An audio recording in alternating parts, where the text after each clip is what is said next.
ده شين راجل عجوز ودماغه ناشفه، لا دماغه ناشفه بجد، يعني انت مش متخيل، لدرجه انه بيحل كل مشاكله بدماغه، لكن مش بالعقل والتفكير، لا بالعنف والتكسير. العجوز ده حكايته حكايه، في يوم وليله اتحول من بطل عالمي وممثل في هوليود لعجوز فقير وغلبان. تعالوا معانا نعيش معاه قصه حياته ونعرف ازاي وصل لهنا وازاي خرج من المحنه اللي وقع فيها. لكن ما تنساش تصلي على النبي وتشترك في القناه وتفعل الجرس علشان توصلك اشعاراتنا بكل جديد. بيبدا الفيلم مع العجوز وهو قاعد في بيته، وفجاه الباب بيخبط، ولما بيفتح بيلاقي الشرطه جايه تطلعه من بيته لانه ما سددش الفلوس اللي عليه، فبيدخل في حاله عصبيه صعبه جدا وبيتعب. لكن كل ده كوم، ولما بيشوف واحد منهم ماسك صندوق شكله قديم وقيم بيحاول ياخده، ده كوم تاني. بيقوم شين وبيشد الصندوق من واحد منهم وبيحاول يمنعه، فبيقع على الارض وبيتكسر الصندوق وبيبان اللي فيه، وبيشوف رجال الشرطه شهاده تكريم العجوز، فبيسخر الضابط منه ومن اللي وصل ليه، فبيديله شين روسيه بالطياره وبيقع على الارض. فلاش باك بقى ونعرف مين ده وازاي وصل لكده. بيبدا فيلمنا مع شين وهو فرحان بتكريمه وبيتباهى قدام صحابه، وبيبان احترامهم وخوفهم من المعلم، وبتكون تدريباته ليهم قاسيه جدا وغير ادميه. واضح كده انه كان بطل جامد بس الزمن جه عليه. بينزل شين يجمع البلاستيك من الشوارع علشان يسدد ديونه، وبيراقب شله اثرياء، ومن مراقبته بيعرف انهم بيمارسوا الكونغ فو. بيروح شين لمكان تدريبهم وبيحاول يوصل لزعيمهم شاو، وفعلا بينجح انه يقابله وبيطلب منه انه يشتغل معاه في اي حاجه، لكن بيسخر منه وبيطرده. بيرجع شين لبيته وبيلاقي بنته ومعاها حفيده، وطبعا مش بيكون عاجبها الحال اللي وصل لابوها. بتطلب منه يبيع البيت ويجي يقعد معاها، لكنه بيرفض، وبيبان هوسه وتعلقه بالبيت وذكرياته اللي عاشها مع مراته قبل ما تموت. بيفضل الحفيد مع جده وبيحط قدامه كرة حديد، بيحاول يورثه خبراته ويشاركه تجاربه، وبيقول له انه مش هيجيب له اي حاجه غير لما يكسر الكرة الحديديه دي. بينزل الجد شين يوصل حفيده للمدرسه، وبيشوف جو مساعد شاو بيركب عربيته وفي طريقهم لمكان التدريب، فبيتجسس عليهم وبيعرف ان شغلهم عباره عن تجميع الفلوس اللي بيسلفها زعيمهم للمتعثرين ماديا. بيكون العجوز مش باقي على حاجه، فبيرمي نفسه قدامهم علشان يحاول يتعرف على زعيمهم، وفعلا بينزلوا يطمنوا عليه، وبيطلب منهم تعويض عن اللي حصل له، وبتنجح خطته. وبيروحوا للزعيم شاو علشان يدفع له التعويض عن الاصابات اللي حصلت له من الحادثه. لكن العجوز المكار بيقول لشاو انه بخير وعايز فرصه يثبت فيها نفسه انه مقاتل عظيم. بيوافق شاو وبيكلف الجد شين بمهمه، وبيقول له لو نجحت فيها هتشتغل معايا. بيديله معلومات عن واحد مديون ليه اسمه وانج. بيرجع شين للتدريبات اللي كان بيتدربها زمان وقت الصبا والشباب، وبيسيب شغله وبيرمي البلاستيك اللي جمعه، وبيسيب صحابه بعد ما بيسخروا منه وبيرجع البيت. بيوصل العجوز للبيت، وبيوصل 2 من رجاله الشرطه منهم ابن شين الضابط يوهان اللي بيهزقوا شين قدام قائده، وبيحاول يوهان يساعد ابوه وبيسيب له فلوس قدام الباب، لكن بيرفض ياخدها. فبيساله القائد عن سبب رفض ابوه للمساعده، فبيحكي له ان معلم شين للكونغ فو كان بمثابه الاب الروحي ليه، وانه مات بالخطا على ايد الشرطه. وبيقاطعهم شين وبيفتح الباب يرمي الفلوس وبيقفل بابه تاني. بيبدا شين في مهمته وبيروح لوانج وبيكون داخل مطعمه الخاص، فبيوقفوا العجوز وبيقول له مش ناوي تدفع اللي عليك ولا ايه؟ فبيسيبه يتكلم ومش بيعبره، وبيدخل المطعم مع اصحابه. فبيتفاجئ ان شين دخل وراه وبيفضحه قدام كل الموجودين، فبينده على العمال اللي عنده وبيقول لهم انه ما طلبش اكل، ازاي سايبينه هنا، وبيقول لهم ارموه بره. فبيطلب شين طبق رز وبيطفش الناس من المكان وبيقول لهم ان الاكل وحش، وبيتف الاكل على وانج. فبيتعصب جدا وبيمسك ازازه الشمبانيا وبيكسرها على دماغه، وحصل اللي عايزه العجوز. بيبدا يتمسكن وبيمثل انه اتوجع من الضربه دي، وبيهدده انه هيموت نفسه هنا، وبيمسك شين الازايز وبيكسرها على دماغه. بيتخض وانج وكل الموجودين لما بيقع على الارض، شكله مات ولا ايه. على طول بيقرر وانج انه يديله المبلغ اللي عليه وبيهرب. ولما بيمشي وانج بيقوم العجوز وبياخد الفلوس وبيجري على الزعيم. بيفرح جدا ان فلوسه رجعت له وان العجوز نجح في مهمته، وبيديله نسبه كمان، وبيقرر يشغله معاه. فبيديله كمبيالات ومعلومات عن كل الناس اللي ما سددوش اللي عليهم، وبيقول له اتعامل انت بقى. لكن من الناس اللي ما سددوش واحد اسمه ليو بيدافع عنه جو مش بيدي ورقه للعجوز، وده بيخلي الزعيم يتعصب طبعا، وبيأمره يسلم العجوز كل الاوراق. بيتحرك شين في شغله الجديد، والموضوع بالنسبه له بيكون سهل جدا، يروح للمديونين يكسر اي حاجه على دماغه ويخاف انه يموت بسببهم، وبيسددوا ديونهم. بتجري الفلوس في ايد شين وبتكون كل حاجه ماشيه معاه عنب، لحد ما بيوصل لليو بيسدد جزء من اللي عليه بعد ما بيعصلك معاه في الاول. الاول، وبيقول للزعيم ان ليو سدد جزء من اللي عليه، وبيغضب جو وبيهدد شين، وبيروح يحكي لليو وبيقول له ان كل اللي بيعمله شين مجرد شو وخطه مش اكتر. وبالليل بيراقب جو شين وبيأجر له رجاله وبيضربوا شين وبيقطعوا كمبيالات اللي على ليو وبيسيبوه على الارض. بيقوم العجوز وبيلم الورق المتقطع وبيحطه في جيبه. بيروح شين وهو زعلان وبيكمل زعله لما بيزوروا ابنه وبنته وبيرفض يكلمهم وبيطردهم في الوقت اللي بيكون ليو فيه مشكله كبيره في بيته لان مراته بلغت الشرطه بسرقه فلوس من بيتهم. وبيتفاجئ من اعتذار ليو للشرطه وان مفيش سرقه، فبيقول لها ان هو اللي اخد الفلوس وبتنهار لان دي فلوس علاج وعمليه امه. بيشوفهم افراد الشرطه وبيجمعوا لهم فلوس وبيحاولوا يواسوا ليو واسرته وبيمشوا. بنرجع لشين اللي بيحكي لحفيده ايام شبابه انه مثل قبل كده في هوليوود، وبعدها بيحاول يجمع قصايص كمبياله ليو، لكن واضح كده ان الموضوع صعب، فمش بيكون قدامه حل غير انه يرجع لخطته القديمه. بيوقف ليو قدام اهل منطقته وبيضرب نفسه بحجر، لكن كده العجوز متعود ومتدرب، لكن المره دي بيحصل اللي ما كانش متوقعه. بينهار ليو وبيصرخ وبيضرب نفسه بالحجر وراسه بتتفتح. بيحاول شين يواسيه وبيديله منديل يمسح الدم اللي على راسه، وبيكون كل ده الزعيم بيراقبه ومعاه جو اللي بيسخنوا على شين، وبيقول للزعيم انه كده فلوسه مش هترجع له وان شين مش هيقدر يلتزم بالميعاد اللي بينهم. بيروح شين للبيت ومعاه اصحابه القدام وبيحكي لهم اللي عمله وبيرفضوا طريقته وانه اساء للكونغ فو، لكنه بيقول لهم انه عمل كده علشان محتاج فلوس، وبيندم وبيرمي كل الفلوس اللي كسبها قدامهم. لكن لما بيشوف الفلوس عينيهم بتلمع من تاني، وبيتحدوا مع شين وبيقرروا يساعدوه. بيروحوا البيت ليو من غير اي عنف، بيتكلموا معاه، لكن بيقول لهم انا مش معايا فلوس، البيت قدامكم خدوا منه اللي انتوا عايزينه. فبيقترح واحد من اصحاب شين انهم يبيعوا البيت نفسه، وهنا بينفعل ليو وبيسيبهم وبيدخل بيته. بيتدمر ليو اهل بيته وبيتخانق مع مراته اللي بتقول له انت عمرك ما فكرت فينا. بيبكي ليو طول الليل ومش بيكون لاقي حل للي بيحصل لحد ما بتدخل امه وبتكون باعت البيت وبيبكوا كلهم. فبيحاول ليو يطمن بنته وبيقول لها انه اخيرا هياخدهم للتخييم اللي كانت نفسها فيه. طبعا مش فاهمه هو يقصد ايه، لكنه بيتحسر انهم هيكونوا في الشارع. وفي اليوم اللي بعده بيكون الميعاد اللي بين الزعيم وشين بخصوص دين لو. بيتكلم جو مع الزعيم وبيقول له ان شين العجوز منجحش، وقبل ما يكمل كلمته بيدخل شين وفريقه ومعاهم 300,000 فلوس الزعيم. وبيقرر الزعيم ان جو ورجالته هيكونوا تحت امر شين وبيهددوا بالقتل لو ما سمعش كلامه. بيبدا العجوز وفريقه يتدربوا ويعلموا رجاله الزعيم اساليبهم الخاصه وبينجحوا. بيتغني شين وفريقه والفلوس بتجري في ايديهم، وبيعوضوا اللي فاتهم سهر وحفلات، وبيكون جو على اخره من اللي بيحصل. وفي حفله من الحفلات بيستدعي الزعيم شين وبيعرفه بليه وبيفهمهم ليه طريقه شغله، وانه بيقدم قروض للطلبه بدل ما ياخدوها من البنوك. وبيتعاون الزعيم مع ليه طبعا تحت رعايه شين وفريقه. وبيكون العجوز حاسس ان في حاجه غلط، ومع اول طالبه بيطالبوها تسدد اللي عليها بيشوف العجوز جو ورجالته وهم بينفذوا طريقته مع بنت صغيره وبيشوفوا خوفها وبكائها. وبيروح شين يسال ابنه عن اخته واحوالها لانه مش بيشوفها من زمان، وبيساله عن قروض المدارس، فبيقول له انهم بيضحكوا على الطلاب وبيعرضوا على الطلبه انهم يشتغلوا عندهم شغل شمال وبيخلوهم دايما محتاجين فلوس. بيروح شين لبيته وهو زعلان جدا من اللي سمعه وبيفكر ازاي يصلح ده. فبيروح يشوف بنته المختفيه من فتره وبيعرف انها سابت شغلها، ولما بيسالها عن السبب فبتقول له انت اللي كنت بتراعي الطفل وبتوصله وبترجعه من مدرسته، بعد ما اتشغلت في شغلك اهملتنا، فاضطرت تسيب شغلها علشان تراعي ابنها. بيحس العجوز بتقصيره وبيدي بنته فلوس وبترميها في وشه وبترفض تاخدها منه. وبيروح ياخد حفيده من المدرسه وبيخرجه وبيحاول يعوضه عن الايام اللي فاتت. في الوقت ده بيبدا جو في تنفيذ خطه ليه وبيتكلم مع الطالبه وبيعرض عليها شغلهم الشمال وبتكون مرعوبه من اللي بيحصل. فبيعترض سينج واحد من رجاله جو وبيحاول ينقذ البنت. بيضربه جو وبياخد البنت وبينفذ خطته. وبالليل وعلى الشاطئ بيقابل سيوحة فيتشين أسرة ليو وبيشوفهم الجد العجوز وبيتصدم من انهم دلوقتي مشردين بلا مأوى. بتنهار ام ليو بتقول لشين انه دمر حياتهم بافعاله واستعجاله على سداد الدين. بيحاول شين وفريقه يجمعوا لهم اي فلوس، لكن طبعا بترميها في وشه وبتنهار في البكاء. وبتبان الحسرة والندم على شين وفريقه. وبيوصل سنجل شين وبيحكي له ان جو نفذ خطته الغير ادمية وصور البنت في وضع مخل، وبيقرر انه لازم يتحمل نتيجة افعاله ويصلح كل ده. بيكلم الزعيم وبيطلب مقابلته هو وليه، وفعلا بيوصلوا له ومعاهم رجالتهم.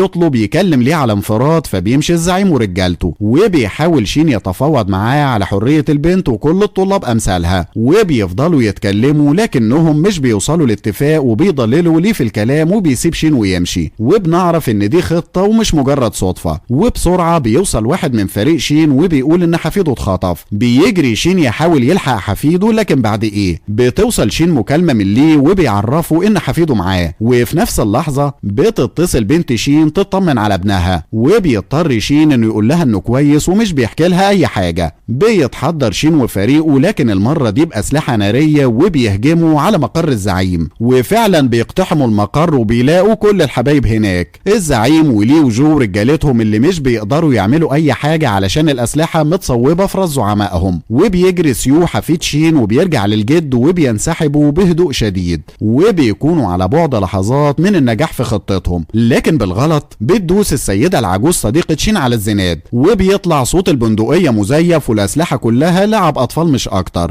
وده بيأكد لنا ان الست ملهاش غير مطبخها. بيبص لها شين وبيكون خلاص جاب اخره، وبيهجم رجالة الزعيم على شين وفريقه اللي بيحاولوا يقاوموهم لكن مش بيقدروا، وبيمسكوا شين وفريقه وبيربطوهم. وبيجي دور جو اللي بينتقم من شين وفريقه وبيضربهم واحد واحد بكل غل. بيوقفوا ليه علشان يتكلم مع شين وبيسخر منه وكل اللي عمله هو وفريقه، وبيجيب قدامه بنات وبيجبروا على تصويرهم لكن مش بيتردد شين وبيتف على ليه. فبينده على جو وبيديله مسدس وبيوجهه على دماغ شين، وبيبدأ في تصوير البنات اللي بتكون فقدت الامل، وبتقول لشين يعمل اللي هم بيطلبوه منه حتى لو ده هيخليهم يعيشوا بلا كرامة. بيقرب لها شين وبيضربها بالقلم وبيرفض يشاركهم الجريمة دي، وبيحط مسدس جو على راسه وبيقول له احسن له يموت بكرامته من انه يكون كده. في اللحظة دي بتدخل قوات الشرطة بقيادة ابن شين وبيقتحموا المكان وبينقذوا شين وفريقه، لكن بيهرب الزعيم وليه ومعاهم الطفل. لكن بيوقفهم واحد من جيران شي وتلاميذه القدام بعد معركة قوية مع رجالة الزعيم. بيتفادى اللكمات وضربات السيف السريعة وبيقضي عليه، ومش بيكون فاضل غير ليه. بيلحقوا قبل ما يهرب وبيهددوا ليه لو قرب منه هيضربه بالنار، لكنه مش بيخاف وبيتفادى رصاصة ليه في اخر لحظة. وبتوصل الشرطة وبتقبض عليه. بيوصل شين وفريقه وبيحيوا جارهم وبيشكروه على اللي عمله. وبكده يكون خلص فيلمنا النهاردة. ما تنساش تدعمنا بالاشتراك وشير وقول لنا رأيك في التعليقات.